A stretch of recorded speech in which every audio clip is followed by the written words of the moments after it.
Hi hello welcome to post 360. నేను మీ మురళీరాపల్లి.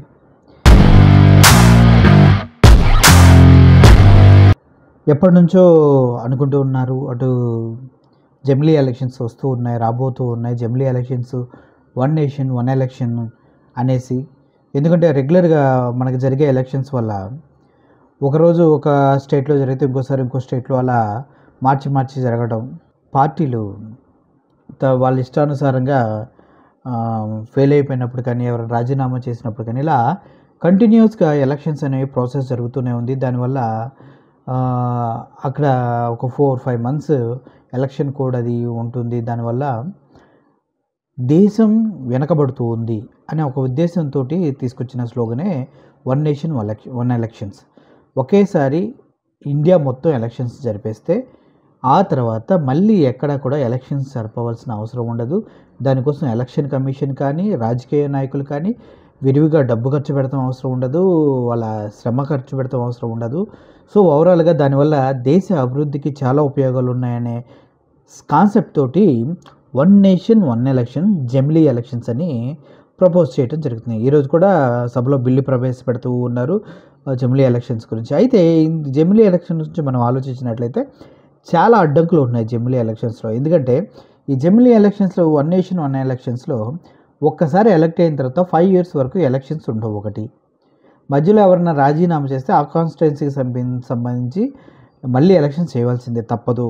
2, అయితే ఓవరాల్గా అన్ని రాజకీయ పార్టీలు ఆలోచిస్తుంది ఏంటి అంటే, ఇప్పుడు ఈవీఎంస్ మేనేజ్ చేసి ఈసారి గెలిస్తే మళ్ళీ 5 సంవత్సరాల వరకు వాళ్ళే కంటిన్యూ అవుతారు, మళ్ళీ ఈవీఎంస్ మీద గెలుస్తారేమన్న భయంతో అన్ని పార్టీలు దీనికి వ్యతిరేకంగా ఉన్నాయి. ఎందుకంటే గత ఎలక్షన్స్ మనం అన్నీ చూసుకున్నట్లయితే ఈవీఎంస్ని మేనేజ్ చేసి గెలుస్తున్నారనే అభియోగాలు బీజేపీ పైన చాలా ఎక్కువగా వస్తూ ఉన్నాయి. వన్ నేషన్ వన్ ఎలక్షన్ దీనివల్ల ఎవరికి ఉపయోగం అంటే అందరికీ ఉపయోగం. నిజంగానే దేశ ప్రజలకి ఉపయోగమే, అదేవిధంగా రాష్ట్ర గవర్నమెంట్లకి ఉపయోగమే, సెంట్రల్ గవర్నమెంట్కి కూడా ఉపయోగమే, ఎలక్షన్ కమిషన్కి కూడా ఉపయోగమే, అభివృద్ధికి ఎంతో కొంత దోహదపడే అవకాశం ఉంది.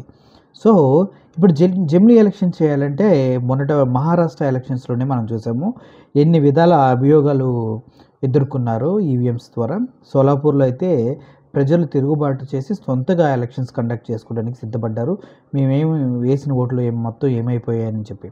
అదేవిధంగా ఇప్పుడు మళ్ళీ జమిలీ ఎలక్షన్స్కి రంగం సిద్ధమవుతున్న వేళ మన ఆంధ్రప్రదేశ్ కొన్ని టీవీ ఛానల్స్లో అయితే ఎలక్షన్స్ రాబోతున్నాయా, జమిలీ ఎలక్షన్స్ రాబోతున్నాయి అని చెప్తూ ఉన్నారు. కానీ ఏదైతే బీజేపీ అనుబంధ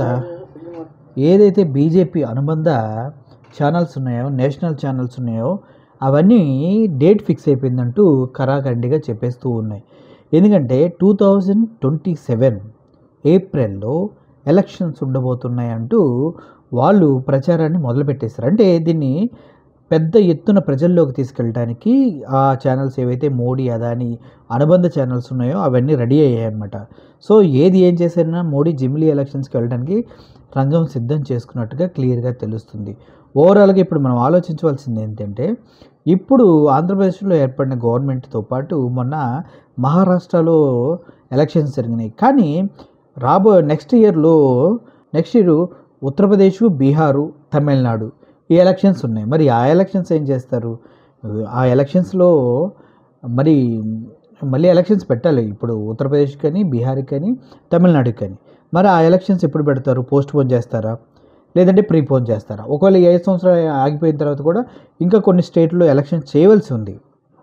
మరి వాటిని ఎలా ప్రీపోన్ చేస్తారా, పోస్ట్ పోన్ చేస్తారా? ఇలా చాలా డౌట్స్ ఉన్నాయి. అంటే నెక్స్ట్ ఇయర్లో జరగవలసిన ఎలక్షన్స్ని, అంటే 2025లో జరగాల్సిన ఎలక్షన్ని 2027 వరకు పెంచాలి. అంటే దానివల్ల ఏమవుతుంది? ఇప్పుడు రాజకీయ పార్టీలు ఒప్పుకోవు కదా, మరి దాన్ని ఎలా మేనేజ్ చేస్తారనేది ఇప్పుడు ఆలోచించవలసిన విషయం. జమిలీ ఎలక్షన్స్ కనుక నిజంగా జరిగితే ఆంధ్రప్రదేశ్ పరిస్థితి ఎలా ఉండబోతుందో ఒకసారి మనం ఆలోచిద్దాం.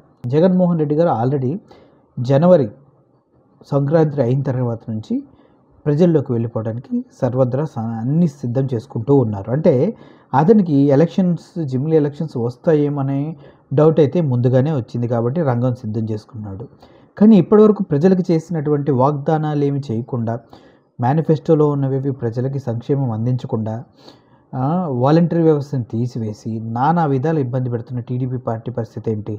పైగా పవన్ కళ్యాణ్ ఎక్కడికెళ్ళినా హోంమంత్రి ఫెయిల్యూర్‌ని, పోలీసుల ఫెయిల్యూర్‌ని, అదేవిధంగా చెక్ పోస్టుల దగ్గర ఉన్నటువంటి చెకింగ్ ఫెయిల్యూర్స్‌ని, అతని ఆఫీస్ దగ్గరకొచ్చినటువంటి ప్రజలు చెప్పే మాటల్ని అన్నిటిని పెట్టుకొని ప్రజలు మమ్మల్ని తిడుతున్నారు, మా పైన దాడి చేస్తున్నారు, మా గవర్నమెంట్ ఫెయిల్ అయిందని పదే పదే చెప్తున్నారు. దీని యొక్క అంతరార్థం ఏంటి? దీని ఇంపాక్ట్ రాబోయే జమిలీ ఎలక్షన్స్ పైన ఎంతవరకు పడనుంది? ఇవన్నీ ఆలోచించుకుంటే జమిలీ ఎలక్షన్స్ అనేవి చాలా ఇంపార్టెంట్ ఇప్పుడు జగన్మోహన్ రెడ్డికైనా, పవన్ కళ్యాణ్‌కైనా. పవన్ కళ్యాణ్, బీజేపీ కలిసి ఈసారి పోటీ చేయబోతున్నారని తెలుస్తుంది. సో, పవన్ కళ్యాణ్‌ని నెక్స్ట్ లెవెల్‌కి తీసుకెళ్ళి వదిలేయడానికి ఎన్ని విధాలా ట్రై చేయాలో అన్ని విధాలా బీజేపీ ట్రై చేస్తూ ఉంది. అటొచ్చి ఇటొచ్చి అన్యాయం అయిపోతుంది చంద్రబాబు నాయుడు, లోకేష్ బాబు. ఈ వాస్తవాలను గమనిస్తే ఫ్యూచర్‌లో ఏం చేయాలి, ఇప్పుడు సంక్షేమాన్ని ఏ రేంజ్‌లో డెవలప్ చేయాలో ఒకసారి ఆలోచించుకుంటే మంచి ఫలితాలు వస్తాయి. లేదంటే టీడీపీ గవర్నమెంట్ చాలా ప్రాబ్లమ్స్ ఫేస్ చేయవలసి ఉంటుంది. ఓవరాల్‌గా జగన్మోహన్ రెడ్డి 40% ఓట్ బ్యాంక్‌ని టచ్ చేసేవాళ్ళు లేరు. టచ్ చేసేవాళ్ళు అయితే లేరు. ఓట్ బ్యాంక్ అంటూ చీలిందంటే ఈసారి టీడీపీ ఓట్ బ్యాంకే జనసేనకి వెళ్ళే అవకాశం ఉంది, బీజేపీకి వెళ్ళే అవకాశం ఉంది. సో, ఎవరు ఎటుపోయినా కూడా జగన్మోహన్ రెడ్డి అధికారంలోకి వస్తాడా అన్నది ₹1,00,00,000 క్వశ్చన్ కంపల్సరీగా వచ్చే అవకాశాలు ఉన్నాయని చెప్పడంలో ఎటువంటి అతిశయోక్తి లేదు. Thank you for watching this video. Thank you so much.